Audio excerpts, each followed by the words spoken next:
ચાલો આજે આપણે એક એવી અજાયબીની વાત કરીએ જે જમીનની ઉપર નહીં પણ નીચે છુપાયેલી છે.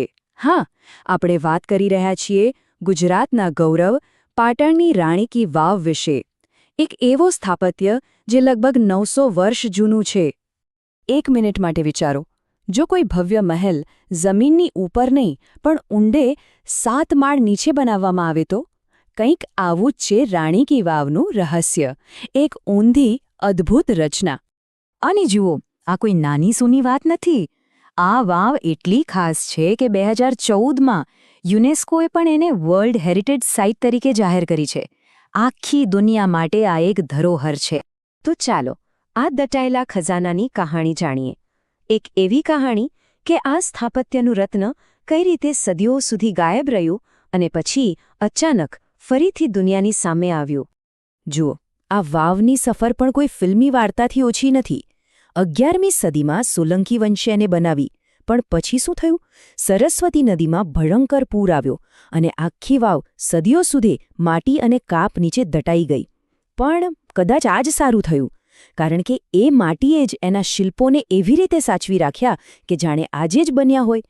અને છેક 1980ના દાયકામાં જ્યારે ખોદકામ થયું ત્યારે આ ખજાનો ફરીથી બહાર આવ્યો. હવે આટલા ભવ્ય સ્થાપત્ય પાછળ કોઈ કહાની તો હોય જ, બરાબર? તો કોણે બનાવી આ વાવ અને શા માટે? ચાલો એ પથ્થરો પાછળની માનવીય ગાથાને સમજીએ. આ વાવ કોઈ રાજાએ નહીં પણ એક રાણીએ બંધાવી હતી. રાણી ઉદયમતીએ પોતાના પતિ રાજા ભીમદેવ પ્રથમની યાદમાં. એ સોલંકી વંશનો સમય હતો જે ગુજરાતનો સુવર્ણકાળ કહેવાય છે. એટલે કે આ વાવ માત્ર પથ્થર અને માટી નથી, એ એક રાણીના પ્રેમ, યાદ અને સમર્પણનું જીવંત પ્રતીક છે. તો તૈયાર છો? ચાલો હવે આપણે પોતે આ વાવના 7 માળ નીચે ઉતરીએ. એની પથ્થરની ગેલેરીઓમાં એક એવી સફર કરીએ જાણે કોઈ કવિતા વાંચતા હોઈએ. પણ પહેલાં એ સમજી લઈએ કે વાવ એટલે શું? શું એ ખાલી એક કૂવો છે? ના, બિલકુલ નહીં. વાવ એટલે એક આખો મહેલ જેવો બહુ મળી કૂવો. સૂકા વિસ્તારોમાં પાણી સુધી પહોંચવા માટે બનાવેલી એક અદ્ભુત રચના, જે ફક્ત પાણીનું જ કેન્દ્ર નહોતું, પણ લોકો માટે મળવાનું અને પૂજાપાઠ કરવાનું પણ એક પવિત્ર સ્થળ હતું. અને એટલે જ આ વાવને એક ઊંધા મંદિર તરીકે પણ ઓળખવામાં આવે છે. છે ને કમાલની વાત? મંદિરમાં આપણે ઉપર ચડીએ છીએ, પણ અહીં આપણે પાણીની પવિત્રતાને નમન કરવા નીચે ઉતરીએ છીએ. પાણીનું મહત્વ કેટલું હશે સમયમાં, એ આના પરથી જ સમજાય છે. તો જેમ જેમ આપણે એક પછી એક પગથિયું નીચે ઉતરીએ છીએ, તેમ કળાનો ખજાનો ખુલતો જાય છે. સૌથી પહેલાં તો એની ભવ્ય મારુ ગુર્જર શૈલીની બનાવટ આપણું ધ્યાન ખેંચે છે. પછી આવે છે દેવી દેવતાઓની મૂર્તિઓવાળી ગેલેરીઓ. અને હજી ઊંડા ઉતરો તો આવે છે જાણે સ્વર્ગમાંથી ઉતરી આવેલી અપ્સરાઓ અને અદ્ભુત કોતરણી. હવે જરા આંકડા પર નજર કરીએ તો ખબર પડશે કે આ કેટલી વિરાટ છે. લંબાઈ છે લગભગ 64 મીટર, પહોળાઈ 20 મીટર અને ઊંડાઈ લગભગ 27 મીટર. એટલે કે 9 માળની બિલ્ડિંગ જેટલી ઊંડી, અને એ પણ જમીનની નીચે. 7 માળ, 500થી વધુ મુખ્ય શિલ્પો અને હજારો નાની કોતરણીઓ. આ તો કલ્પના બહારની વાત છે. હવે એ શિલ્પોની વાત કરીએ જે આ વાવની આત્મા છે. એમાં મુખ્ય છે ભગવાન વિષ્ણુના દશાવતાર.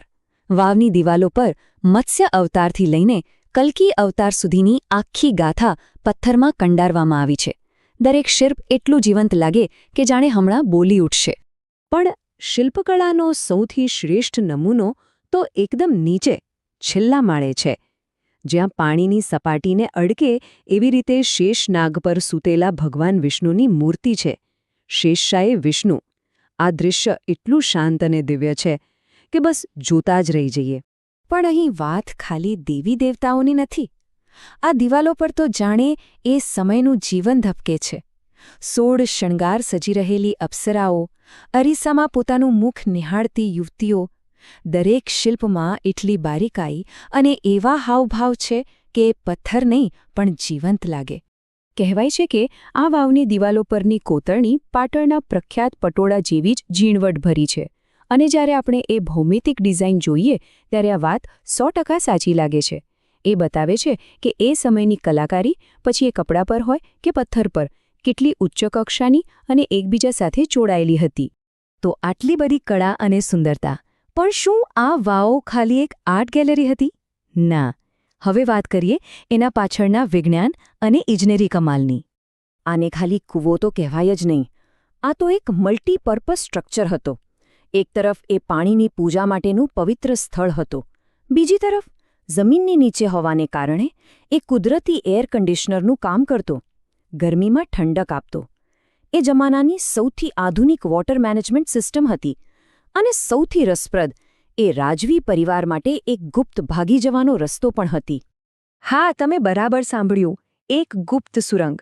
કહેવાય છે કે વાવના છેલ્લા પગથિયેથી એક 30 કિલોમીટર લાંબી સુરંગ છેક સિદ્ધપુર સુધી જતી હતી.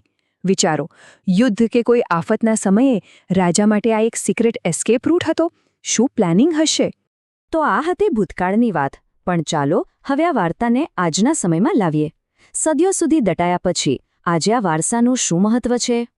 તમને જાણીને નવાઈ લાગશે કે આ 900 વર્ષ જૂની વાવ આજે પણ આપણા બધાના ખિસ્સામાં છે. કઈ રીતે? જરા નવી 100 રૂપિયાની નોટ કાઢીને પાછળ જુઓ. હા, એ જાંબલી નોટ પર જે ચિત્ર છે એ આપણી રાણી કી વાવનું જ છે. આપણા રાષ્ટ્રીય ગૌરવનું પ્રતીક. આ બધું જાણ્યા પછી અંતમાં એક સવાલ મનમાં જરૂર આવે. આ 900 વર્ષ જૂના પથ્થરો આપણને શું શીખવી રહ્યા છે? કદાચ એ કળા, એન્જિનિયરિંગ, પાણીનું મહત્વ અને શ્રદ્ધા વિશે ઘણું બધું કહી જાય છે. રાણી કી વાવ એ માત્ર ઇતિહાસનો એક હિસ્સો નથી. એ ભવિષ્ય માટે પણ એક પ્રેરણા સ્ત્રોત છે.